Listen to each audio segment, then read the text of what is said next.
Hello guys, welcome back to our YouTube channel. तो देखिए, मैं आपका दोस्त अभय आज आप लोगों के साथ लेकर आया हूँ वीडियो, जिसमें आज हम देखने वाले हैं जो भी दिल्ली यूनिवर्सिटी के सेमेस्टर 4 के स्टूडेंट हैं, चाहे वो बीकॉम प्रोग्राम का स्टूडेंट हो या बीकॉम ऑनर्स का स्टूडेंट हो, रेगुलर का स्टूडेंट हो या सोल का स्टूडेंट हो, उन सभी के पास एक मेन सब्जेक्ट है जिसका नाम है इंटरनेशनल बिजनेसेस। तो मैं आज आप लोगों के साथ लेकर आया हूँ वीडियो, जिसमें आज मैं आपको बताने वाला हूँ कि अब हम शुरू करने वाले हैं आपका ये सब्जेक्ट, जिसके अंदर मैं आपको ये पांचों इसकी जो पांचों यूनिट है, 5 यूनिट आ रही है आपके सिलेबस में दिल्ली यूनिवर्सिटी के। तो उन पांचों यूनिट को कवर करवाने वाला हूँ एक एक करके वीडियोस के पार्ट में, जिसके अंदर मैं आपको इन पांचों यूनिट में से जो जो कंटेंट आपके दिल्ली यूनिवर्सिटी के सिलेबस में दिया गया है वो सारी चीजें काफी डिटेल में कवर करवाने वाला हूँ, समझाने वाला हूँ। सारी चीजें आपको कवर हो जाएंगी जितनी आपके एग्जाम के लिए रिलेवेंट है। वीडियोस इसकी पार्ट्स में आएंगी यूनिट वाइज, और यूनिट में भी पार्ट बनेंगे वीडियो के। काफी लंबी लंबी वीडियोस मैं नहीं बनाऊंगा, आधे आधे घंटे की आपकी वीडियोस आएंगी जिसके अंदर आपका सारा कंटेंट कवर करवाया जाएगा पार्ट्स में। तो अगर आपने अभी तक चैनल को सब्सक्राइब ना करा हो तो चैनल को जरूर सब्सक्राइब कर लें इस टाइप के और कंटेंट के लिए। वीडियो को लाइक करना ना भूलें, अपने सभी दोस्तों के साथ शेयर करना ना भूलें। ये जो कंटेंट कवर करवाने वाला हूँ मैं आपको, वो अपनी बुक में से कवर करवाने वाला हूँ, जो बुक क्रिएट करी हुई है हमने। अगर आपको ये बुक परचेज करनी है तो आप परचेज कर सकते हैं, आपको पीडीएफ फॉर्म में अवेलेबल मिलेगी परचेज करने पर, जिसके अंदर से मैं आपको सारी चीजें कवर करवाने वाला हूँ। इसके अंदर आपका जितना भी दिल्ली यूनिवर्सिटी के सिलेबस में कंटेंट दिया गया है, एक एक कंटेंट सारा कवर करा गया है। उसके अलावा आपको मोस्ट एक्सपेक्टेड प्रीवियस ईयर के क्वेश्चंस प्रोवाइड करवाए गए हैं यूनिट वाइज, और साथ में आपको 2 प्रीवियस ईयर के क्वेश्चन पेपर भी प्रोवाइड करवाए गए हैं इसके अंदर। अगर आपको बुक परचेज करनी है तो आप टेलीग्राम या व्हाट्सएप पर डीएम करिए, वहां पर आपको इसकी सारी डिटेल मिल जाएंगी। तो आज की वीडियो हम शुरू करते हैं और देखते हैं इन सारी चीजों को काफी डिटेल में।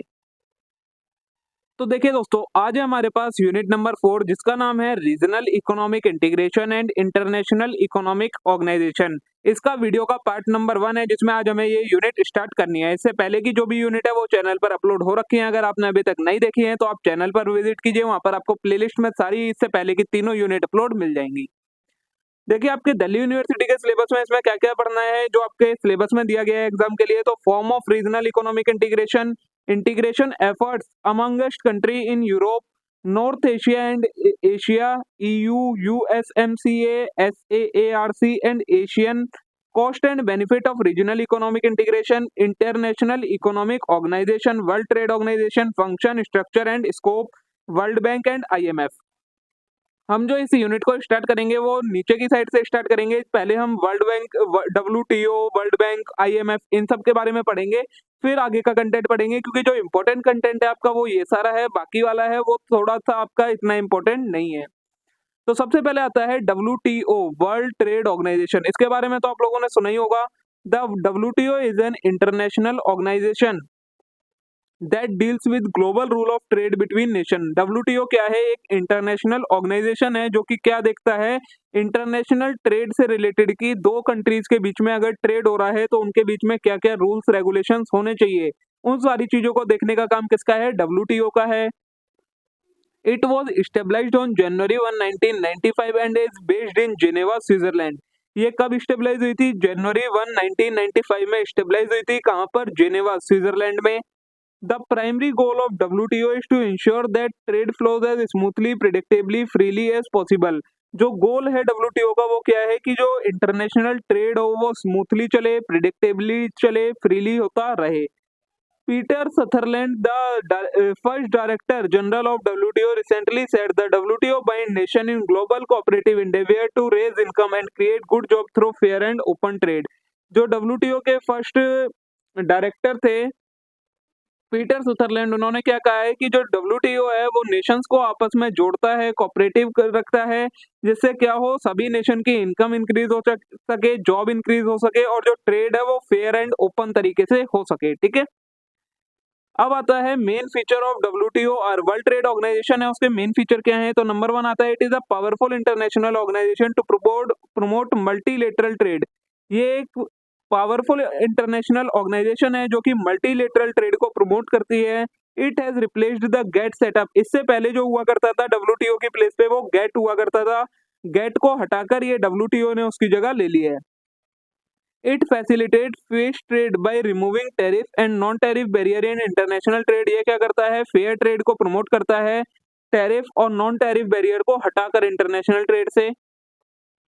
नेक्स्ट है, WTO has finalized a set of rules and regulations and has its legal status which are mutually designed by member। जो WTO है उसका एक रूल्स एंड रेगुलेशंस का पूरा सेटअप है, लीगल स्टेटस है, जो कि कौन बनाता है, उसके मेंबर्स आपस में डिसाइड करके डिजाइन करते हैं। Agreement reached by member countries are binding on all member of WTO। जो भी इसकी मेंबर कंट्रीज हैं, अगर वो कोई एग्रीमेंट लेती हैं या कोई डिसीजन लेती हैं, तो फिर वो एग्रीमेंट और डिसीजन सभी जो भी मेंबर कंट्रीज हैंगी WTO की, उन सभी के ऊपर वो एप्लीकेबल होता है। It include trade in goods, trade in services, also protect intellectual property right, foreign investment for all member। इसके अंदर क्या क्या आता है, गुड्स के ट्रेड से रिलेटेड सारे लॉज रेगुलेशंस आते हैं, ट्रेड के सर्विस के ट्रेड से रिलेटेड सारे रूल्स एंड रेगुलेशंस आते हैं, इंटेलेक्चुअल प्रॉपर्टी राइट को ये प्रोटेक्ट करता है, और फॉरेन इन्वेस्टमेंट से रिलेटेड ये सारी चीजें इसके अंदर कवर करी जाती हैं। It is not an agent of United national unlike IMF and world bank. ये किसी भी यूनाइटेड नेशन का एक तरीके से एजेंट के तरह काम नहीं करता। जो वर्ल्ड बैंक है, IMF है, ये यूनाइटेड नेशन के एजेंट की तरह वर्क करते हैं, लेकिन WTO ऐसा कोई वर्क नहीं करता है। All member have equal voting right, one country one vote. जो इसके मेंबर है WTO के, उन सभी का इक्वल वोटिंग राइट है, जो कंट्री है उसका एक वोट माना जाता है। WTO has a large secretariat and also has a huge organisational setup. जो WTO है उसके जो सेक्रेटरिएट हैं वो बहुत लार्ज है, और एक ऑर्गेनाइजेशनल जो स्ट्रक्चर है वो भी काफी बड़ा स्ट्रक्चर है WTO का। ठीक है, ये आपके फीचर्स हो गए WTO के कि क्या क्या इसके कैरेक्टरिस्टिक्स में आता है एक तरीके से। अब आता है फंक्शन ऑफ WTO, क्या क्या ये काम करता है। तो नंबर 1 है एडमिनिस्ट्रिंग ट्रेड एग्रीमेंट। तो the WTO overseas the implementation and enforcement of international trade agreement. WTO है वो देखता है कि जो इंटरनेशनल ट्रेड एग्रीमेंट है वो सही तरीके से इम्प्लीमेंट हो, इन्फोर्स हो। Ensure that member country adhere to rules and regulation governing global trade. और जो भी कंट्रीज ग्लोबल ट्रेड कर रही हैं, वो जो रूल्स एंड रेगुलेशंस बनाए हुए हैं ग्लोबल ट्रेड से रिलेटेड, उन सभी को एडर कर रही है, मतलब फॉलो कर रही है। नेक्स्ट है providing a forum for trade negotiation. तो the WTO serve as platform for member country to engage in negotiation on trade issues such as tariff reduction, tariff liberalisation and dispute resolution. WTO क्या काम करता है, एक तरीके से ये platform provide करवाता है जहां पर जो इसकी मेंबर कंट्रीज हैं, अगर वो किसी ट्रेड इशू में फंस जाती हैं, कोई ट्रेड से रिलेटेड इशू होता है उन्हें, तो वो इस प्लेटफॉर्म पर आकर नेगोशिएट कर सकती हैं उसके लिए। जैसे कि टैरिफ रिडक्शन हो गया, टैरिफ लिबरलाइजेशन हो गया, कोई डिस्प्यूट रिजोल्यूशन है, वो सारे काम कौन करता है, इंटरनेशनल ट्रेड से रिलेटेड WTO करता है। नेक्स्ट है resolving trade dispute. The WTO has a dispute settlement mechanism that allow member countries to address their trade dispute in a fair and impartial manner। क्या बोला है, जो WTO है उसका एक सेटलमेंट मैकेनिज्म है, जो कि उसके जो मेंबर्स हैं WTO के, जो मेंबर कंट्रीज हैं, उन्हें एक फैसिलिटी प्रोवाइड करता है कि वो अपने ट्रेड डिस्प्यूट को यहाँ पर एड्रेस करें और उसका फेयर एंड इम्पार्शियल मैनर में सॉल्यूशन ले। Helping to prevent trade conflict from escalating into full blown trade war. ये क्या करता है, ट्रेड कन्फ्लिक्ट को प्रिवेंट करता है, ट्रेड कन्फ्लिक्ट ना हो ये सारी कोशिश करता है, और अगर हो जाता है तो फिर उसे दूर करने की भी कोशिश करता है। नेक्स्ट है मॉनिटरिंग ट्रेड पॉलिसीज। तो the WTO monitor the trade policy of member country to ensure transparency and adherence to international trade rule, helping to promote a level playing field for all participant in global trading system. क्या करता है, monitor करता है trade policies को। जो भी उसकी members country हैंगी, WTO की कंट्री जो मेंबर हैंगी, उन सभी की ट्रेड पॉलिसीज को चेक करता है, जिससे एक ट्रांसपेरेंसी बनी रहे और ये पता लगता है कि जो मेंबर कंट्रीज हैं वो इंटरनेशनल ट्रेड से रिलेटेड जो भी लॉज एंड रेगुलेशंस फॉलो करने होते हैं, एडर करने होते हैं, उन्हें माने जा रहा है या नहीं माना जा रहा है। नेक्स्ट है providing technical assistant and capacity building. तो the WTO offer to technical assistant and capacity building programme to help developing countries improve their trade related infrastructure, build their trade capacity and integrate into global economy more effectively। WTO क्या करता है, technical assistant और capacity building की programme से के through जो developing countries हैं उनकी हेल्प करता है कि वो अपने ट्रेड रिलेटेड इंफ्रास्ट्रक्चर को और अच्छा बना सकें, वो भी ग्लोबल मार्केट में ट्रेड कर सकें डेवलपिंग कंट्रीज। ये सारी चीजें WTO देखता है। ये आपके सारे फंक्शन हो गए कि जो WTO है, वर्ल्ड ट्रेड ऑर्गेनाइजेशन, उसके क्या क्या फंक्शन आते हैं आपके। ठीक है, नेक्स्ट आता है स्ट्रक्चर ऑफ WTO। जो WTO है उसके स्ट्रक्चर में क्या क्या चीजें आती हैं। तो नंबर 1 आता है मिनिस्ट्रियल कॉन्फ्रेंस। तो the highest decision making body of WTO is ministerial conference which meets every 2 year to make decision on trade related issues and set the overall direction of the organisation.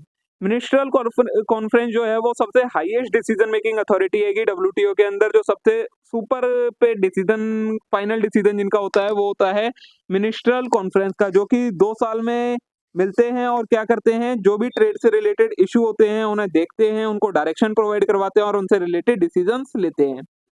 Next है general council. तो the general council is the main governing body of WTO and is responsible for overseeing the day to day operation of the organisation. जो general council है वो क्या है कि जो WTO की डे टू डे ऑपरेशंस के लिए रिस्पॉन्सिबल बॉडी है वो है। जो जनरल काउंसिल के मेंबर्स होते हैं वो डब्ल्यूटीओ की डेली वर्किंग को देखते हैं। It meets regularly and composed of representative from all member country. और इसके अंदर कौन लोग होते हैं, सभी मेंबर कंट्री से एक एक रिप्रेजेंटेटिव होता है। नेक्स्ट है डिस्प्यूट सेटलमेंट बॉडी। तो the dispute settlement body is responsible for resolving the trade dispute between the members countries.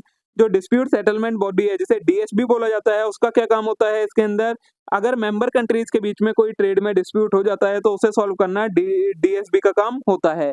It operate based on specific procedure outlined in WTO agreement and aim to provide fair and impartial forum for resolving dispute। ये किस तरीके से काम करती है, WTO agreement में जो जो चीजें दी गई हैं उस तरीके से ये ऑपरेट होती है और ये ध्यान रखा जाता है कि जो भी ये डिस्प्यूट को रिजॉल्व कर रहे हैं वो फेयर और इम्पार्शियल मैनर में रिजॉल्व होना चाहिए। नेक्स्ट है ट्रेड पॉलिसी रिव्यू बॉडी। तो the trade policy review body conduct regular review of trade policy and practice of WTO member to ensure transparency and promote a better understanding of each country trade policy. Trade policy review body एक body है कि इसी की WTO की, जो क्या करते हैं ट्रेड पॉलिसीज को और प्रैक्टिस को, जो भी WTO के मेंबर है उनकी जो ट्रेड पॉलिसीज वो बनाते हैं, जो प्रैक्टिस फॉलो करते हैं उन्हें रिव्यू करते रहते हैं, जिससे एक ट्रांसपेरेंसी बनी रहे और जो आपस में मेंबर कंट्री हैं उनके बीच में एक अंडरस्टैंडिंग सही क्रिएट रहे। नेक्स्ट है काउंसिल्स एंड कमेटी। तो the WTO has various council and committee that focus on specific area of trade such as goods, service, intellectual property and trade and development. क्या बोला है, जो WTO है उसकी कई सारी काउंसिल्स और कमेटी होंगी जो कि अलग अलग तरीके के स्पेसिफिक एरियाज पर ध्यान देती हैं। कुछ कमेटीज हैं जो गुड्स से रिलेटेड ट्रेड पर ध्यान देती हैं, कुछ होंगी जो सर्विसेज से रिलेटेड, कुछ इंटेलेक्चुअल प्रॉपर्टी राइट से और कुछ ट्रेड एंड डेवलपमेंट से related. This body help to monitor and address issue related to their respective area of focus. ये जो बॉडीज हैंगी काउंसिल अलग अलग स्पेसिफिक एरियाज के लिए ये क्या करती हैं, मॉनिटर करती हैं और एड्रेस करती हैं इशू को कि अगर उनके स्पेसिफिक एरिया में कोई इशू आ रहा है या नहीं आ रहा है। लास्ट है कि सेक्रेटरीट। तो the WTO secretariat provide administrative and technical support to organisation and its member. जो सेक्रेटरीट है वो क्या एडमिनिस्ट्रेटिव और टेक्निकल सपोर्ट प्रोवाइड करवाती है पूरी ऑर्गेनाइजेशन और उसके मेंबर को।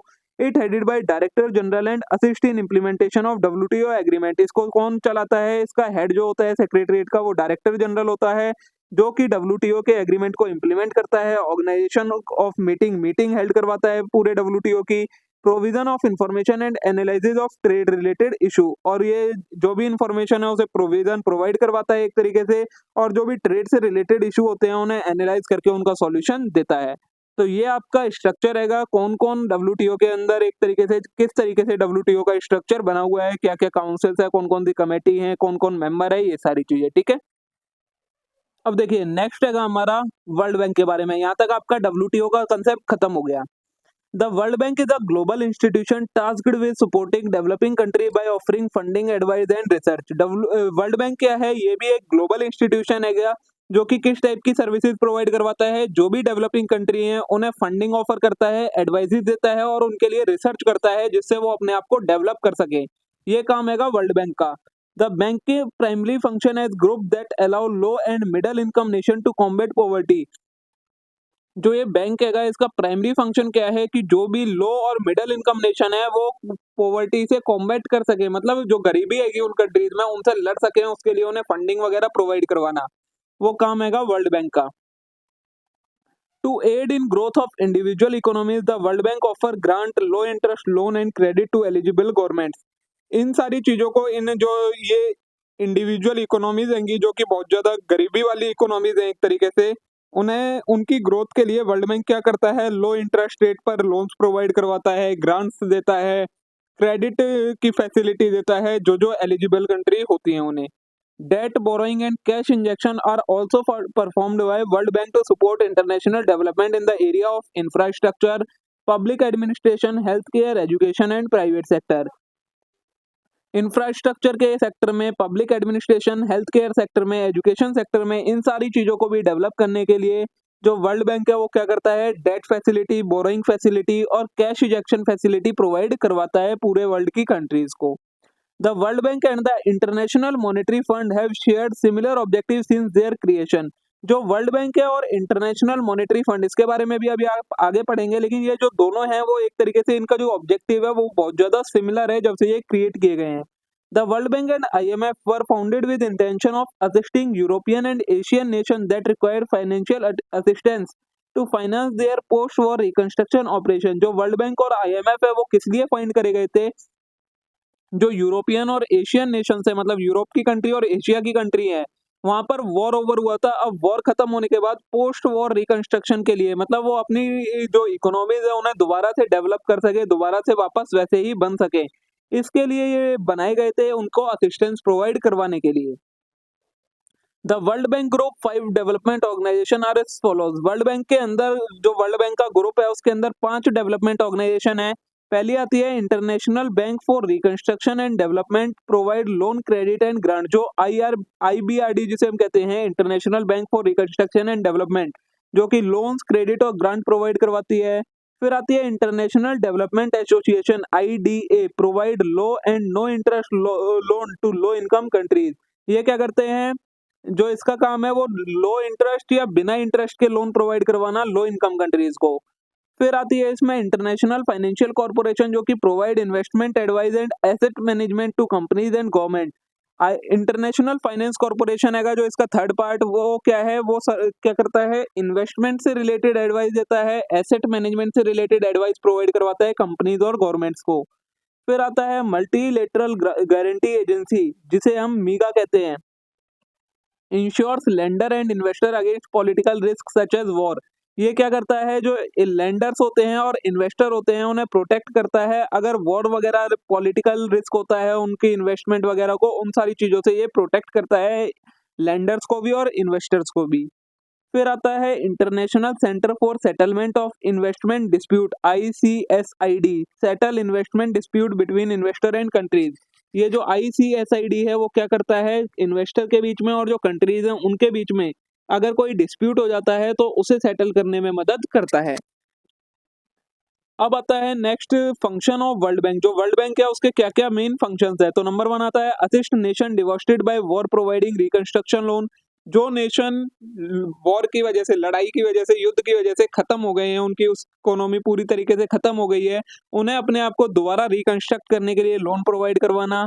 Provide extensive experience and financial resource of bank to help the poor country increase their economic growth, reducing poverty and for opting a better standard of living. दूसरा क्या काम है, फाइनेंशियल रिसोर्सेज प्रोवाइड करवाना poor countries को, जिससे वो अपनी economy की ग्रोथ कर सकें, पॉवर्टी को कम कर सकें और एक better standard of living gain कर सके। नेक्स्ट है it also assist developing country by providing development loan. जो डेवलपिंग कंट्रीज हैं, जो डेवलप हो रही हैं कंट्री, उन्हें लोन प्रोवाइड करे जिससे वो अपने आप को डेवलप कर सकें। It also provide loan to various government for irrigation, agriculture, water supply, health, education etcetera.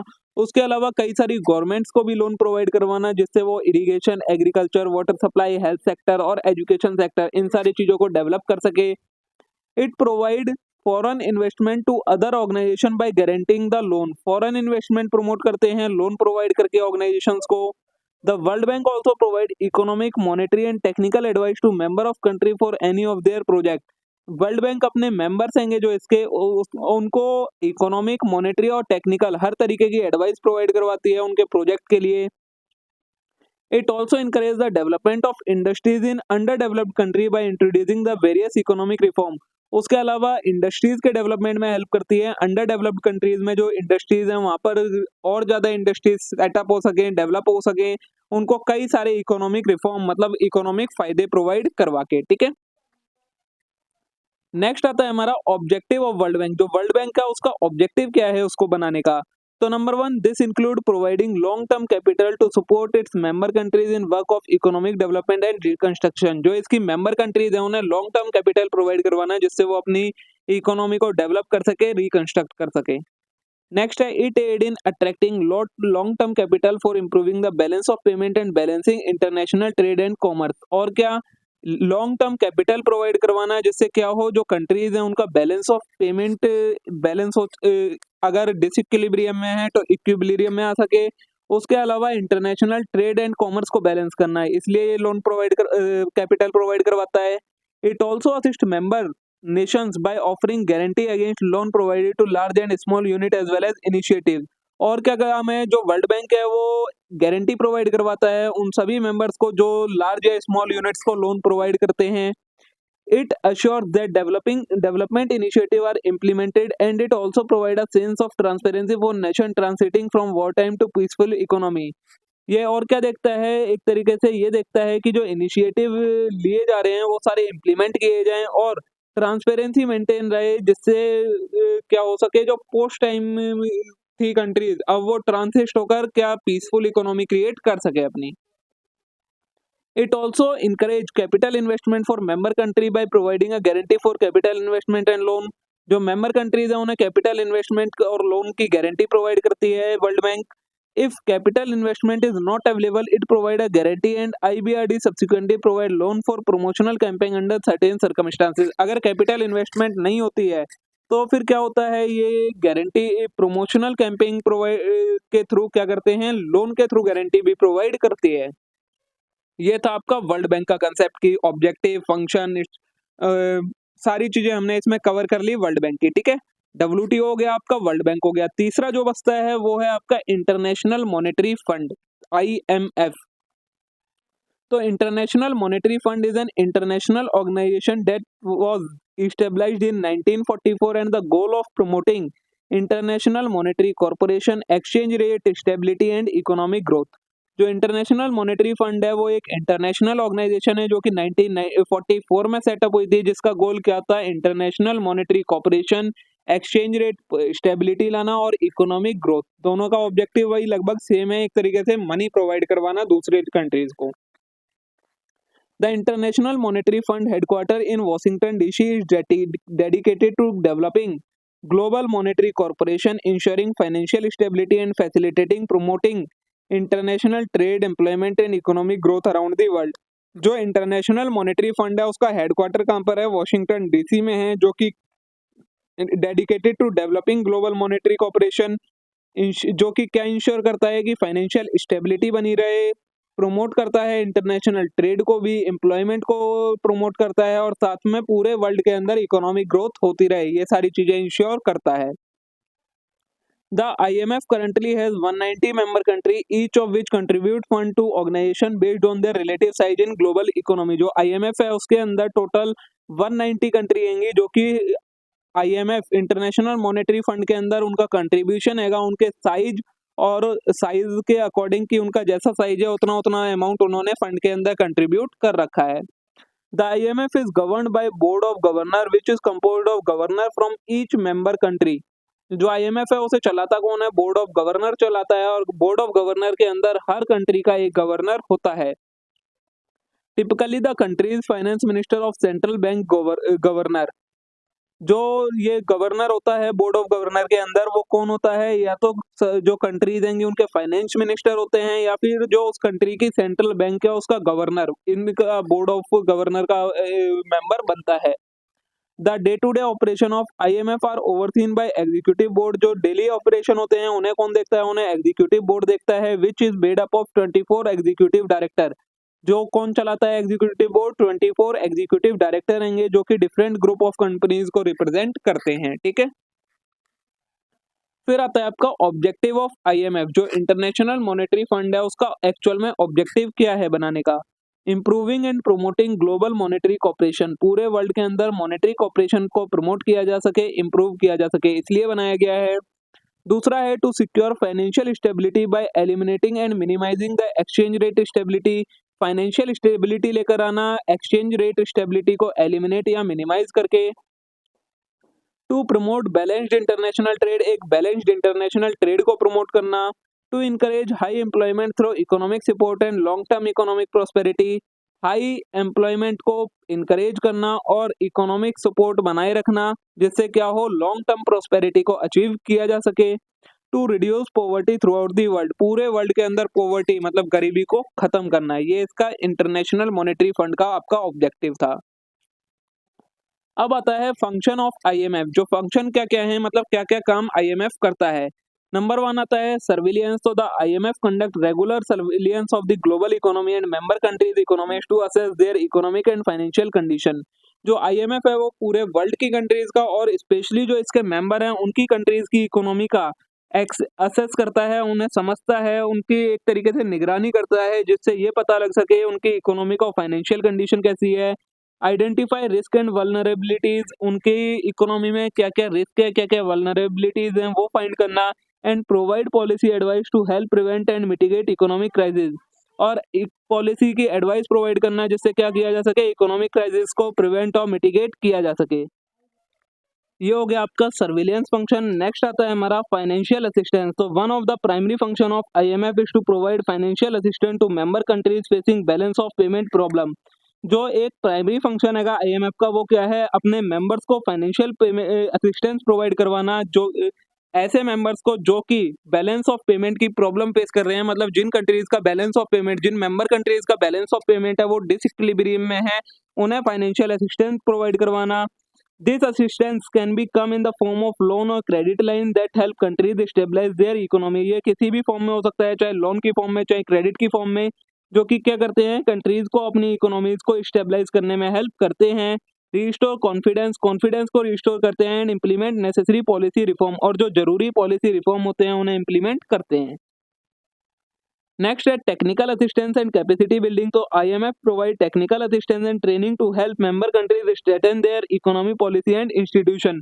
जो आईएमएफ है वो अपने मेंबर कंट्रीज को ट्रेनिंग प्रोवाइड करवाता है, टेक्निकल असिस्टेंस प्रोवाइड करवाता है, जिससे वो अच्छी इकोनॉमिक पॉलिसीज और इंस्टीट्यूशन क्रिएट कर सके अपनी नेशंस के लिए। This include support for improving physical management, monetary policy, financial sector regulation and other areas. इसके अंदर क्या क्या चीजें आती हैं, फिजिकल मैनेजमेंट करना, मॉनेटरी पॉलिसीज को रेगुलेट करना, फाइनेंशियल सेक्टर को रेगुलेट करना, और कई सारे other area crucial for economic stability and growth, जो कि इकोनॉमिक स्टेबिलिटी और ग्रोथ के लिए जरूरी है। उन सारी चीजों को एक तरीके से रेगुलेट करने में भी हेल्प प्रोवाइड करवाता है। नेक्स्ट आता है पॉलिसी एडवाइस। तो the IMF offer policy advice to member countries on wide range of economic issue including physical policy, monetary policy, exchange rate policy, structural reform and social safety net. जो IMF है वो IMF कई सारी policy provide करवाता है अपनी member countries को, जो कि इकोनॉमिक इश्यूज के साथ डील करती हैं। उनकी physical policy, monetary policy, exchange rate policy, structural reform और सोशल सेफ्टी, इन सारी चीजों का ध्यान रखते हैं। This advice is based on IMF analysis of each country's economic situation and assessment of policy measures that need to address challenge and promote sustainable growth। ये सारी policies, इन सारे एनालिसिस की मदद से क्या होता है, जो कंट्रीज हैंगी, इनकी मेंबर कंट्री, वो अपनी इकोनॉमी की सिचुएशन को समझ पाती हैं, उसका असेसमेंट कर पाती हैं, और उसमें जो जो चैलेंजेस हैं उन्हें एक तरीके से मिटिगेट कर पाते हैं। नेक्स्ट आता है रिसर्च एंड एनालिसिस। तो IMF conduct research and analysis on variety of economic topics including global economic trend, fiscal financial stability, exchange rate regime, debt sustainability and macroeconomic policy framework। जो IMF है वो कई सारे research करवाता है, analysis करवाता है, जिससे कई सारे इकोनॉमिक टॉपिक्स होंगे, जैसे कि इकोनॉमिक ट्रेंड क्या है, फाइनेंशियल स्टेबिलिटी क्या है, एक्सचेंज रेट के क्या क्या रिजीम्स हैं, डेट सस्टेनेबिलिटी कैसी है, और मैक्रो इकोनॉमिक पॉलिसी फ्रेमवर्क कैसा है। इन सारी चीजों के बारे में पता लग पाता है। This research help inform the IMF policy advice and contribute to broader understanding of key economic issues। इससे क्या होता है, जो IMF है वो अपनी पॉलिसी को और इम्प्रूव कर पाता है, और जो की इकोनॉमिक इशू है उन्हें अच्छे से समझ पाता है, उन्हें अच्छे से एड्रेस कर पाता है। तो देखिए दोस्तों, यहाँ पर आपका जो ये IMF वाला है वो भी कंसेप्ट ओवर हो गया। आज की वीडियो में हमने 3 चीजें कवर कर ली, वर्ल्ड ट्रेड ऑर्गेनाइजेशन, आईएमएफ और वर्ल्ड बैंक। ये तीनों जो आपका आधा पार्ट था चैप्टर का वो खत्म हो गया है, इंपॉर्टेंट वाला। अब जो दूसरा पार्ट है concept of regional economic integration, इस वाले कंसेप्ट को हम वीडियो के पार्ट नंबर 2 में कवर करेंगे। तब तक के लिए आप आज की इस वीडियो को लाइक करें, चैनल को सब्सक्राइब करें, वीडियो को अपने सभी दोस्तों के साथ शेयर करना ना भूलें। अब हम मिलते हैं नेक्स्ट वीडियो में। Thank you.